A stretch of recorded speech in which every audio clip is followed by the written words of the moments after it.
Forget driving, walking is getting more dangerous for teens. 5 teens die every week while walking, and pedestrian deaths among 12 to 19-year-olds increased 13% in the past 2 years, according to research from the National Highway Traffic Safety Administration. And a new report released today from Safe Kids Worldwide revealed that even school zones can be unsafe places for students.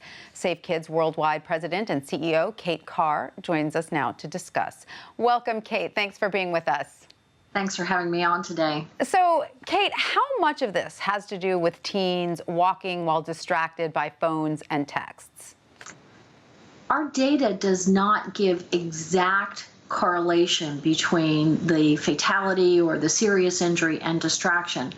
That's why we did a study, and we looked at 39,000 teens in school zones, and we observed 56,000 drivers in school zones. And that's where we saw alarming trends. Many teens are walking and they're either texting or talking, or they have headphones or earbuds on listening probably to music. And of course, that means they're not observing what's going on. And this is when they're crossing the street, not just on a sidewalk. Right. So it's an alarming statistic. Absolutely. And we know that according to some national data, distracted walking has increased from 1 in 5 to more than 1 in 4 high school students, and from 1 in 8 to 1 in 6 for middle school students. So all of that's very scary. But your study, which was largely observational, as you pointed out, also recognized dangerous behavior on the part of the parents. What did you see there? Well, we saw parents just doing some crazy things, whether they were distracted behind the wheel. 1 in 10 were distracted, but 1 in 3 was exhibiting some form of bad behavior behind the wheel, whether they weren't observing the drop-off and pick-off by stopping mid-block or blocking a crosswalk or double parking. And most alarming is the number of school zones that don't have a speed limit of 20 miles per hour or below. And the real recommendation is 15 miles per hour, and it makes a difference. I didn't realize that that wasn't a federal law. I didn't realize that the school zones were not all at a certain speed.